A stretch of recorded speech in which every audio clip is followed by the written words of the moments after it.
നമസ്കാരം, പുതിയൊരു വീഡിയോയിലേക്ക് സ്വാഗതം. ഇന്നത്തെ വീഡിയോയിൽ 5ാം ക്ലാസ്സിലെ സോഷ്യൽ സയൻസ് 8ാമത്തെ അധ്യായം അഹിംസ, അറിവ്, അധികാരം. ഈ ഒരു അധ്യായത്തിൽ പ്രധാനമായും മൗര്യൻ സാമ്രാജ്യം, മഗധ, ഗുപ്ത സാമ്രാജ്യം, അവരുടെ വളർച്ചയെക്കുറിച്ചാണ് പറയുന്നത്. ഈ അധ്യായം തുടങ്ങുന്നത് തന്നെ വൈലോപ്പിള്ളിയുടെ ഒരു കവിതയിലൂടെയാണ്. കവിത: കാടും പടലും വെണ്ണീരാക്കി കനകക്കതിരിനു വളമേകി കഠിനമിരുമ്പ് കുഴമ്പാക്കി പല കരുനിര വാർത്തു പണിക്കേകി അറിവിൻ തിരികൾ കൊളുത്തിക്കലകൾ കാവേശത്തിൽ ചൂടേകി മാലോടിഴയും മർത്യാത്മാവിന് മേലോട്ടുയരാൻ ചിറകുതകി. വൈലോപ്പിള്ളിയുടെ കവിതയിലൂടെയാണ് ഈ ഒരു അധ്യായം തുടങ്ങുന്നത്. ഈ ഒരു അധ്യായത്തിൽ തുടക്കത്തിൽ പറയുന്നത് മഹാജനപദങ്ങളെക്കുറിച്ചാണ്. എന്താണ് മഹാജനപദങ്ങൾ? BC 6ാം നൂറ്റാണ്ടിൽ ഉത്തരേന്ത്യയിൽ നിലവിൽ വന്ന ചെറു രാജ്യങ്ങളാണ് മഹാജനപദങ്ങൾ. അപ്പോൾ ജനപദങ്ങൾ കൂടിച്ചേർന്നിട്ടാണ് മഹാജനപദങ്ങളായിട്ട് അവ മാറിയത്. പ്രധാനമായിട്ടും 16 മഹാജനപദങ്ങളാണ് ഉണ്ടായിരുന്നത്. മഗധ, അംഗം, വജ്ജി, മല്ല, കാശി, വത്സം, കോസലം, ചേതി, പാഞ്ചാലം, അശ്മകം, അവന്തി, ശുരസേന, കുരു, മാത്സ്യം, ഗാന്ധാരം, കാംബോജം തുടങ്ങിയവയാണ് മഹാജനപദങ്ങൾ. ജനപദത്തിന് ജനങ്ങളുടെ പാദം പതിഞ്ഞ മണ്ണ് എന്നൊരു അർത്ഥം കൂടിയുണ്ട്. ശരിക്കും ആദ്യമായിട്ട് ജനപദങ്ങൾ ഉടലെടുത്തത് ഗംഗാ സമതലത്തിലാണെന്ന് കണക്കാക്കുന്നു. BC 6ാം നൂറ്റാണ്ടിൽ. ഇരുമ്പിൻ്റെ കണ്ടെത്തലും കൃഷിയിലുണ്ടായ വളർച്ചയുമാണ് മഹാജനപദങ്ങളുടെ ആവിർഭാവത്തിന് വഴിയൊരുക്കിയത്. 16 മഹാജനപദങ്ങളിൽ ഏറ്റവും പ്രബലമായിട്ടുള്ള ശക്തിയായിരുന്നു മഗധ. അപ്പം മഗധയിലെ മൃഗബലി നിരോധിച്ചുകൊണ്ട് വിളംബരം പുറപ്പെടുവിച്ച രാജാവ് അല്ലെങ്കിൽ ഭരണാധികാരി ആരാണ്? ബിംബിസാരനാണ്. മഗധയിലെ അതിപ്രശസ്തനായ ഒരു ഭരണാധികാരിയായിരുന്നു ബിംബിസാരൻ. വളരെ പ്രധാനപ്പെട്ട, വളരെ ശക്തമായ ഒരു മഹാജനപദമായി മഗധ മാറാനുള്ള പ്രധാന കാരണം ഇരുമ്പിൻ്റെ നിക്ഷേപമാണ്. കൂടാതെ ധാരാളം ഇരുമ്പ് ആയുധങ്ങൾ ഉണ്ടാക്കുകയും അവ ഉപയോഗിച്ച് ഗംഗാ സമതലത്തിലെ കാട് വെട്ടിത്തെളിച്ച് കൃഷിക്ക് അനുയോജ്യമായ ഭൂമിയാക്കി അത് മാറ്റുകയും അതുവഴി രാജ്യത്തിൻ്റെ വികസനത്തിന് കാരണമാവുകയും ചെയ്തു. കൃഷിയുടെ വർധനവ്, വാണിജ്യ രംഗത്തുണ്ടായ പുരോഗതിയും അതുവഴി നഗരങ്ങളുടെ വളർച്ചയ്ക്കും കാരണമായിരുന്നു.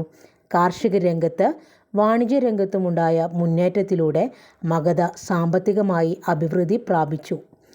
വലിയൊരു സൈന്യത്തെ രൂപീകരിക്കാനും ചുറ്റുമുള്ള പ്രദേശങ്ങൾ കീഴടക്കാനും മഗധയിലെ സമ്പദ് സമൃദ്ധി രാജാക്കന്മാരെ സഹായിക്കുകയുണ്ടായി. പിന്നീട് മഗധ ഭരിച്ചിരുന്ന പ്രബലരായിട്ടുള്ള രാജാക്കന്മാർ ചുറ്റുമുള്ള ജനപദങ്ങളെ മഗധയോട് കൂട്ടിച്ചേർക്കുകയും അങ്ങനെ മഗധ വലിയ വിശാലമായ മഹാജനപദം, ആദ്യത്തെ രാഷ്ട്രമായിട്ട് പരിണമിച്ചു. അപ്പോൾ മഗധയുടെ വളർച്ചയ്ക്ക് കാരണമായിട്ടുള്ള പ്രധാനപ്പെട്ട ഘടകങ്ങൾ എന്തൊക്കെയാണ്? ഇരുമ്പ് നിക്ഷേപം, ഇരുമ്പ് ആയുധങ്ങളുടെ ഉപയോഗം, കൃഷിയെ തുടർന്നുണ്ടായ വാണിജ്യ പുരോഗതി, അതേ തുടർന്നുണ്ടായ നഗരങ്ങളുടെ വികാസം, രാജാക്കന്മാർ യുദ്ധത്തിലൂടെയും മറ്റും തൊട്ടടുത്ത ജനപദങ്ങൾ പിടിച്ചുകിട്ടിയും മഗധ പ്രബല ശക്തിയായിട്ട് മാറി. അഹിംസയ്ക്ക് പ്രാധാന്യം കൊടുത്തിരുന്ന ഒരു രാജഭരണമായിരുന്നു മഗധയിൽ ഉണ്ടായിരുന്നത്. അതിനെ സ്വാധീകരിക്കുന്ന ഒരു തെളിവാണ് ഇവിടെ അക്കാലഘട്ടത്തിലെ ബിംബിസാരൻ കൊടുത്തിട്ടുള്ള ഈ ഒരു വിളംബരം എന്ന് പറയുന്നത്. അപ്പോൾ അഹിംസയെയാണ് അവർ പ്രൊമോട്ട് ചെയ്തിരുന്നത്. അപ്പോൾ ശരിക്കും ഒരു രാജ്യം എന്ന നിലയിലുള്ള മഗധയുടെ വളർച്ചയിൽ കാർഷിക പുരോഗതി വഹിച്ച പങ്ക് നമുക്കറിയാം.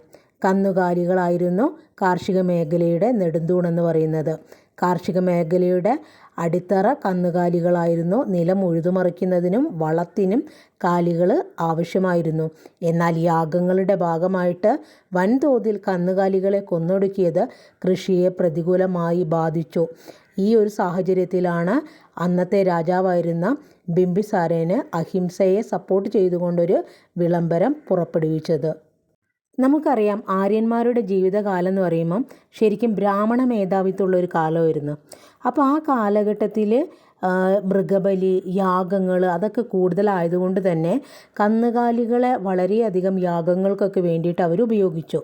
അപ്പോൾ അതിനെയൊക്കെ എതിർത്തുകൊണ്ട് അല്ലെങ്കിൽ ബ്രാഹ്മണ മേൽക്കോയ്മയെ എതിർത്തുകൊണ്ട് അക്കാലഘട്ടത്തിൽ ഉദയം ചെയ്ത അല്ലെങ്കിൽ ആവിർഭവിച്ച രണ്ട് ചിന്തകൾ അല്ലെങ്കിൽ രണ്ട് ചിന്താധാരകളാണ് ശരിക്കും മഹാവീരൻ്റെ ജൈനമതവും ശ്രീബുദ്ധൻ്റെ ബുദ്ധമതവും. ഈ രണ്ട് മത ആശയങ്ങളുടെയും അടിസ്ഥാനം എന്ന് പറയുന്നത് അഹിംസയായിരുന്നു.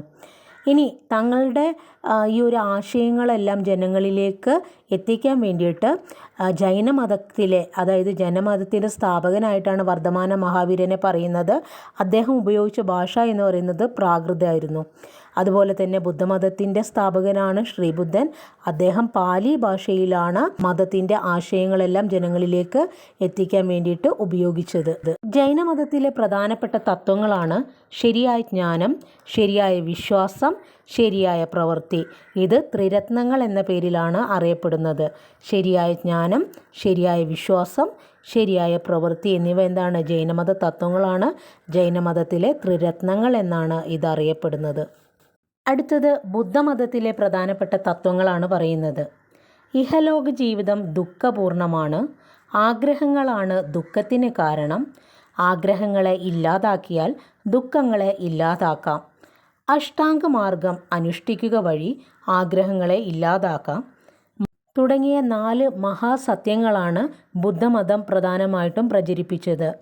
അഷ്ടാംഗമാർഗത്തിൽ പറയുന്ന പ്രധാനപ്പെട്ട കാര്യങ്ങൾ എന്തൊക്കെയാണ്?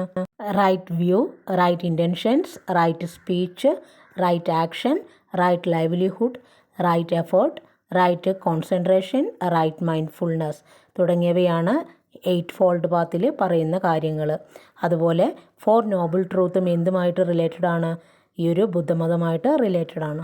മഗധ സാമ്രാജ്യത്തിൻ്റെ തകർച്ചയ്ക്ക് ശേഷം മൗര്യ സാമ്രാജ്യത്തിൻ്റെ ഉദയമുണ്ടാകുകയും ആ മൗര്യ സാമ്രാജ്യം ഭരിച്ചിരുന്ന ശക്തനായ രാജാവായിരുന്നു അശോക ചക്രവർത്തി. മഗധ കേന്ദ്രമാക്കി വളർന്നു വന്ന മൗര്യ രാജവംശത്തിലെ പ്രധാന രാജാവ് അശോക ചക്രവർത്തിയായിരുന്നു. ഈ കാണുന്നത് ഇന്ത്യയുടെ ദേശീയ മുദ്രയാണ്. മൗര്യ സാമ്രാജ്യത്തിലെ അശോക ചക്രവർത്തി സാരാനാഥിൽ സ്ഥാപിച്ച സ്തംഭത്തിൽ നിന്നാണ് നമ്മുടെ ദേശീയ മുദ്ര എടുത്തിട്ടുള്ളത്. സിംഹമുദ്രയാണ് ഇന്ത്യയുടെ ദേശീയ ചിഹ്നം എന്ന് പറയുന്നത്. ശ്രീബുദ്ധൻ ആദ്യമായി പ്രഭാഷണം നടത്തിയ ഉത്തർപ്രദേശിലെ സാരാനാഥിൽ അശോക ചക്രവർത്തി പണി കഴിപ്പിച്ച സ്തംഭത്തിൽ നിന്നും പകർത്തിയതാണ് ഇന്ത്യയുടെ ദേശീയ മുദ്ര. അശോക സ്തംഭം ഇപ്പോൾ സാരാനാഥിലെ മ്യൂസിയത്തിലാണ് സൂക്ഷിച്ചിരിക്കുന്നത്. 1950 ജനുവരി 26-നാണ് ദേശീയ ചിഹ്നം ഇന്ത്യൻ ഭരണഘടന അംഗീകരിച്ചത്. ഒരു താമരയിലിരിക്കുന്ന ധർമ്മപീഠവും അതിനു മുകളിലായി പരസ്പരം പുറംനിരഞ്ഞു നിൽക്കുന്ന 4 സിംഹങ്ങളും ചേർന്നതാണ് ദേശീയ മുദ്ര. മുദ്രയിൽ കാണാനാകുന്നത് 3 സിംഹങ്ങളെയാണ്. ടോട്ടൽ 4 എണ്ണം ഉണ്ട്, കാണാൻ പറ്റുന്നത് 3 എണ്ണം. സിംഹം 5, കാള, കുതിര, ആന എന്നീ മൃഗങ്ങളെ ദേശീയ മുദ്രയിൽ ആലേഖനം ചെയ്തിട്ടുണ്ട്. ദേശീയ മുദ്രയുടെ ശീർഷത്തിൽ 4 വശത്തേക്കും തിരിഞ്ഞു നിൽക്കുന്ന 4 സിംഹങ്ങളുടെ രൂപങ്ങൾ താമരയിലിരിക്കുന്ന ധർമ്മപീഠത്തിൽ ഉറപ്പിച്ചിട്ടുണ്ട്. ധർമ്മപീഠത്തിന് മധ്യത്തിലായി ധർമ്മചക്രവും ഇരുവശത്തും ഓരോ കുതിരയെയും കാളയെയും കാണാം. ധർമ്മപീഠത്തിൻ്റെ കാണാനാകാത്ത മറുവശത്ത് ഓരോ ആനയും സിംഹവുമാണ് ഉള്ളത്. ആകെ 8 മൃഗങ്ങളാണ് ഈ ഒരു ദേശീയ മുദ്രയിൽ ഉള്ളത്. ദേശീയ ചിഹ്നത്തിന് ചുവടെയായി മുണ്ടകോപനിഷത്തിൽ നിന്നുള്ള വാക്യമായിട്ടുള്ള സത്യമേവ ജയതേ, ട്രൂത്ത് അലോൺ ട്രിംസ് എന്നതാണ് എഴുതിയിരിക്കുന്നത്. അത് ദേവനാഗരി ലിപിയിലാണ് കൊത്തിവെച്ചിട്ടുള്ളത്. ദ സ്റ്റാർ ഓഫ് ഇന്ത്യ ആയിരുന്നു ബ്രിട്ടീഷ് അധിനിവേശ ഇന്ത്യയുടെ മുദ്ര. പിന്നീട് ദേശീയ മുദ്ര രൂപകൽപ്പന ചെയ്തത് ദീനാനാഥ് ഭാർഗവയാണ്. ചന്ദ്രഗുപ്ത മൗര്യനായിരുന്നു മൗര്യ സാമ്രാജ്യത്തിൻ്റെ സ്ഥാപകൻ. അദ്ദേഹത്തിൻ്റെ ഭരണ ഉപദേഷ്ടാവായിരുന്നു ചാണക്യൻ അഥവാ വിഷ്ണുഗുപ്തൻ, കൗടില്യൻ എന്നൊക്കെ അറിയപ്പെടുന്ന നമ്മുടെ ചാണക്യൻ. അദ്ദേഹത്തിൻ്റെ പ്രശസ്തമായ ഒരു ഗ്രന്ഥമാണ് അർത്ഥശാസ്ത്രം. ശക്തവും കാര്യക്ഷമവുമായ ഒരു ഭരണത്തിൻ്റെ സംഘാടനം എങ്ങനെ ആയിരിക്കണം എന്ന് വ്യക്തമാക്കുന്നതാണ് കൗടില്യൻ്റെ അർത്ഥശാസ്ത്രം. ഇനി അടുത്തത് രാജാവിൻ്റെ ധർമ്മത്തെക്കുറിച്ചാണ് പറയുന്നത്. ധർമ്മം എന്ന് പറഞ്ഞാൽ രാജ്യത്തിലെ വിവിധ വിഭാഗം ജനങ്ങൾ തമ്മിൽ ഐക്യം ഉണ്ടായാലേ രാജ്യത്ത് സമാധാനം ഉണ്ടാവുകയുള്ളൂ. അതിനു വേണ്ടിയിട്ട് അശോക ചക്രവർത്തി സ്വീകരിച്ച നയമാണ് ധർമ്മം അഥവാ ധമ്മം എന്ന പേരിൽ അറിയപ്പെടുന്നത്. ജനങ്ങളിൽ ഐക്യവും സഹിഷ്ണുതയും വളർത്തി രാജ്യത്ത് സമാധാനം നിലനിർത്തുക എന്നതായിരുന്നു ധർമ്മത്തിൻ്റെ ലക്ഷ്യം. ധർമ്മത്തിലെ പ്രധാനപ്പെട്ട ആശയങ്ങൾ എന്തൊക്കെയാണ്? മാതാപിതാക്കളെ അനുസരിക്കുക, ഗുരുക്കന്മാരെ ആദരിക്കുക, മൃഗബലി ഒഴിവാക്കുക, എല്ലാ മതവിശ്വാസങ്ങളെയും പ്രോത്സാഹിപ്പിക്കുക തുടങ്ങിയവ. അപ്പോൾ ഒരുപക്ഷെ സ്റ്റേറ്റ്മെൻറ്റ് വൈസ് ഒരു ചോദ്യം വരാൻ സാധ്യതയുണ്ട്. അശോക ചക്രവർത്തിയുടെ ധർമ്മത്തിലെ പ്രധാനപ്പെട്ട ആശയങ്ങൾ എന്തൊക്കെയാണ് എന്ന് ചോദിക്കാം. അപ്പോൾ അതിൽ ഓർത്ത് വെക്കുക: മാതാപിതാക്കളെ അനുസരിക്കുക, ഗുരുക്കന്മാരെ ആദരിക്കുക, മൃഗബലി ഒഴിവാക്കുക, എല്ലാ മതവിശ്വാസങ്ങളോടും സഹിഷ്ണുത കാണിക്കുക, സഹജീവികളോട് കരുണ കാണിക്കുക. അശോക ചക്രവർത്തിയുടെ കാലത്താണ് ശിലാശാസനങ്ങൾ കൂടുതലായിട്ടും എഴുതിയിട്ടുണ്ടായിരുന്നത്. എന്തിനാ ശിലാശാസനങ്ങൾ ഉപയോഗിച്ചിരുന്നത്? അശോക ചക്രവർത്തി ധർമ്മവും തീരുമാനങ്ങളും നിർദ്ദേശങ്ങളും ഈ ഒരു പാറകളിൽ കൊത്തി വെച്ചിട്ട് അത് ജനങ്ങളെ അറിയിച്ചിരുന്നത്. അപ്പോൾ ഇത്തരം ശിലാലിഖിതങ്ങൾ പ്രധാന പാതയോരങ്ങളിലെ നഗരകേന്ദ്രങ്ങളിലൊക്കെയാണ് സ്ഥാപിച്ചിരുന്നത്. അതായത് ജനങ്ങൾക്ക് കാര്യങ്ങൾ മനസ്സിലാക്കുന്ന തരത്തിൽ മാഞ്ഞു പോവാതിരിക്കാൻ കല്ലുകളിൽ കുത്തിവെക്കുക. ബുദ്ധമതമായിരുന്നു ധർമ്മം പ്രചരിപ്പിക്കാൻ അശോക ചക്രവർത്തി കൂടുതലായിട്ട് ഉപയോഗിച്ചത്. രാജ്യത്തിൻ്റെ വിസ്തൃതി വർദ്ധിപ്പിക്കാനായി അശോക ചക്രവർത്തി നിരവധി യുദ്ധങ്ങൾ നടത്തി. അങ്ങനെ നടത്തിയ ഒരു യുദ്ധമാണ് BC 261 കലിംഗ യുദ്ധം.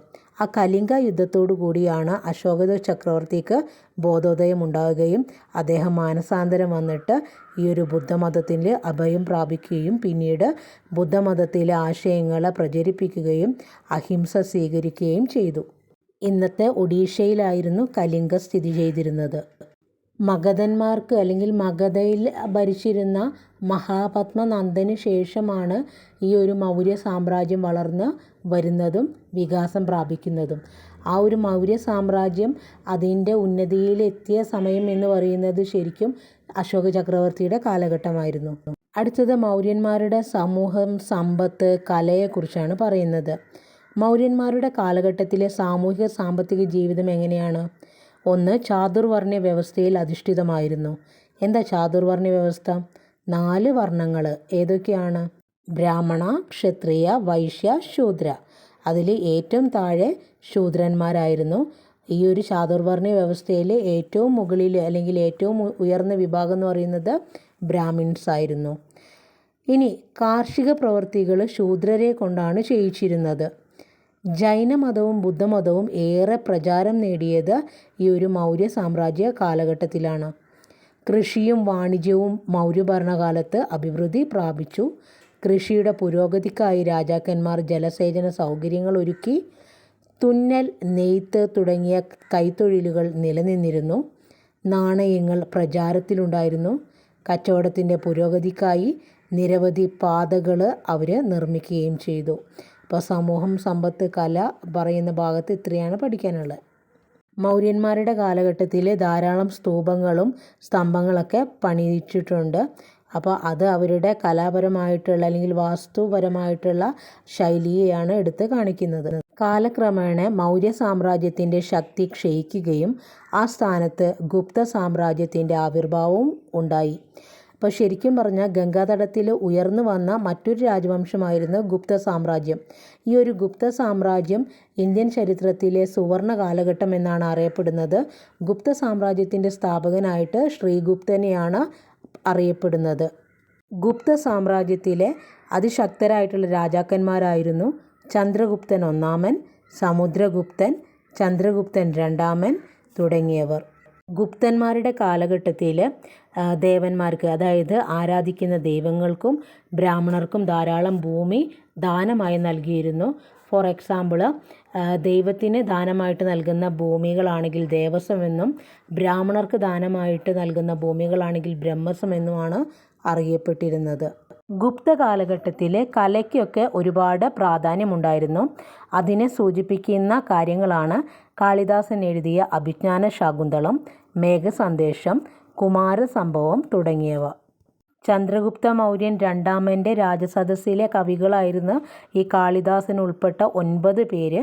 ആ 9 പേരെ നവരത്നങ്ങളെന്നാണ് വിളിച്ചിരുന്നത്. കാളിദാസൻ, ഘടകർപ്പരൻ, ക്ഷപണകൻ, വരരുചി, വരാഹമിഹിരൻ, വേതാളഭട്ടൻ, ധന്വന്തിരി, അമരസിംഹൻ, ശംഖു തുടങ്ങിയവരായിരുന്നു നവരത്നങ്ങൾ. ഇപ്പം ചന്ദ്രഗുപ്തൻ രണ്ടാമൻ്റെ കൊട്ടാരത്തിലാണ് ഈ 9 കലാകാരന്മാർ ജീവിച്ചിരുന്നത്.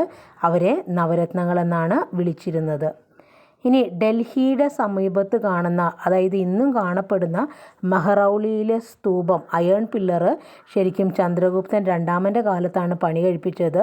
നാളിതുവരെയായിട്ടും മഴയായാലും വെയിൽ കൊണ്ടിട്ടും അതിന് യാതൊരു കേടുപാടും വന്നില്ല. അപ്പോൾ അക്കാലഘട്ടത്തിൽ അവർ കണ്ടെത്തി ഉണ്ടാക്കിയ അല്ലെങ്കിൽ ആ ഉരുക്കിൻ്റെ ക്വാളിറ്റിയാണ് ഇവിടെ പറയുന്നത്. ഉരുക്ക് സംസ്കരണത്തിൽ കഴിവ് തെളിയിച്ചവരായിരുന്നു ഗുപ്തന്മാർ. ഗുപ്തന്മാരുടെ ഭരണകാലത്ത് ശാസ്ത്രരംഗത്തും മികച്ച സംഭാവനകൾ നൽകിയിട്ടുണ്ട്. അവരിൽ ചിലരാണ് വരാഹമിഹിരൻ, ബ്രഹ്മഗുപ്തൻ, ഭാസ്കരാചാര്യൻ, ആര്യഭട്ടൻ തുടങ്ങിയവർ. അപ്പോൾ ഇവരിൽ വരാഹമിഹിരൻ, ബ്രഹ്മഗുപ്തൻ എന്നിവർ ജ്യോതിശാസ്ത്രത്തിലും ഭാസ്കരാചാര്യൻ ഗണിതശാസ്ത്രത്തിലും ആര്യഭട്ടൻ ജ്യോതിശാസ്ത്രത്തിലും ഗണിതശാസ്ത്രത്തിലും ശ്രദ്ധേയമായിട്ടുള്ള സംഭാവനകൾ നൽകിയ വ്യക്തികളാണ്. ആര്യഭട്ടനോടുള്ള ഒരു ആദരസൂചകമായിട്ടാണ് 1975 ആര്യഭട്ട എന്ന ആദ്യത്തെ കൃത്രിമ ഉപഗ്രഹം നമ്മൾ വിക്ഷേപിച്ചത്. ഗുപ്ത കാലഘട്ടത്തിലെ വളരെ പ്രധാനപ്പെട്ട ഒരു വിദ്യാഭ്യാസ സ്ഥാപനമായിരുന്നു അല്ലെങ്കിൽ സർവകലാശാലയായിരുന്നു നാളന്ദ. അപ്പോൾ ഈ നാളന്ദ സർവകലാശാല ഇന്നത്തെ ബീഹാറിലാണ് സ്ഥിതി ചെയ്യുന്നത്. അത് സ്ഥാപിച്ചത് ഗുപ്തകാലത്താണ്. അപ്പോൾ വിദ്യാഭ്യാസ രംഗത്തും ഏറെ പുരോഗതി കൈവരിച്ച ഒരു സാമ്രാജ്യമായിരുന്നു ഗുപ്തന്മാരുടേത്. ഏഷ്യയുടെ വിവിധ ഭാഗങ്ങളിൽ നിന്ന് ഇവിടേക്ക് വിദ്യാർത്ഥികൾ എത്തിയിരുന്നു. 10,000-കണക്കിന് വിദ്യാർത്ഥികളും 100ഓളം അധ്യാപകരും അവിടെ ഉണ്ടായിരുന്നു. അപ്പോൾ എത്രമാത്രം വലുതായിരുന്നു. ഇപ്പോൾ വിദ്യാഭ്യാസത്തിന് വളരെ ഇമ്പോർട്ടൻസ് നൽകിയവരായിരുന്നു ഗുപ്തന്മാർ. മഗധ മുതൽ ഗുപ്തന്മാരുടെ കാലം വരെ അല്ലെങ്കിൽ ഗുപ്ത സാമ്രാജ്യം വരെ ഉണ്ടായിരുന്ന പ്രധാനപ്പെട്ട മാറ്റങ്ങൾ എന്തൊക്കെയാണ്? ഒന്ന്, കൃഷി വിപുലമായതോടെ കാർഷികോൽപാദനം വർദ്ധിച്ചു. കൃഷിയും അതുമായി ബന്ധപ്പെട്ട തൊഴിലുകളും നിരവധി പുതിയ അറിവുകളും സൃഷ്ടിച്ചു. സാമൂഹിക അസമത്വങ്ങൾക്കെതിരായി ഉയർന്നു വന്ന ആശയങ്ങൾ സമൂഹത്തെയും രാജ്യഭരണത്തെയും സ്വാധീനിച്ചു. ശാസ്ത്രം, കല, സാഹിത്യം എന്നീ മേഖലകളിലുണ്ടായ മാറ്റങ്ങളെ ഭരണാധികാരികൾ പ്രോത്സാഹിപ്പിച്ചു. അപ്പോൾ ഇത്രയൊക്കെയാണ് ഈ ചാപ്റ്ററിനകത്ത് പഠിക്കാനുള്ളത്. വീഡിയോ ഉപകാരപ്പെടുകയാണെങ്കിൽ ഒന്ന് സപ്പോർട്ട് ചെയ്യുക. ചാനൽ ഇതുവരെ സബ്സ്ക്രൈബ് ചെയ്തില്ലെങ്കിൽ ഒന്ന് സബ്സ്ക്രൈബ് ചെയ്യുക. താങ്ക്